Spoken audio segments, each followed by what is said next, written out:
Nous allons pouvoir vivre ce moment symbolique, ce moment historique. Une somme de superlatifs pour saluer le retour de la couronne de la Bonne Mère élitreillée par un super puma.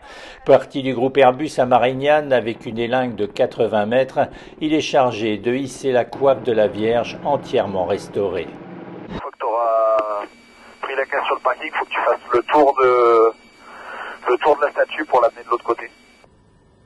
La météo est favorable, mais l'exercice en pleine ville, un peu complexe. Pas question de se poser. Il faut embarquer la caisse avec le précieux colis et la déposer sur le faîte de la basilique.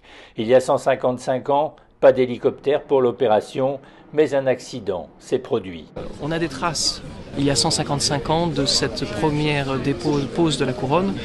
Et c'était le premier miracle, puisqu'en fait, un jeune apprenti est tombé, littéralement, et a été rattrapé par le bras de l'enfant Jésus de la statue. C'est la seule mention dans les archives que l'on a de cette intervention qui était symbolique en 1870. Cette fois, pas d'incident. La couronne a été déposée sans problème. Restait à la glisser sur le sommet de la Vierge sans la blesser. Il y a une manipulation extrêmement fine puisqu'aujourd'hui, la dorure, avec un coup d'ongle, on peut la blesser.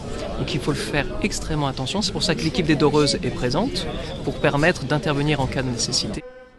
Meurtrie en de multiples endroits, la couronne a pour la première fois quitté son piédestal pour être entièrement restaurée, puis recouverte de feuilles d'or devant le public, au sein même de la basilique.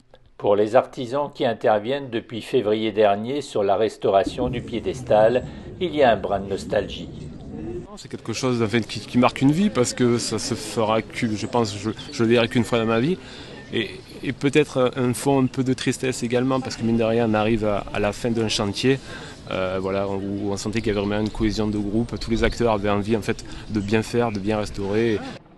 La Bonne Mère, entièrement redorée, devrait refléter le soleil et la lumière, mais il faudra auparavant la dépouiller de ses échafaudages.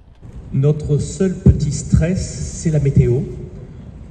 Pour monter cet échafaudage, on avait prévu 7 semaines, il en a fallu 9.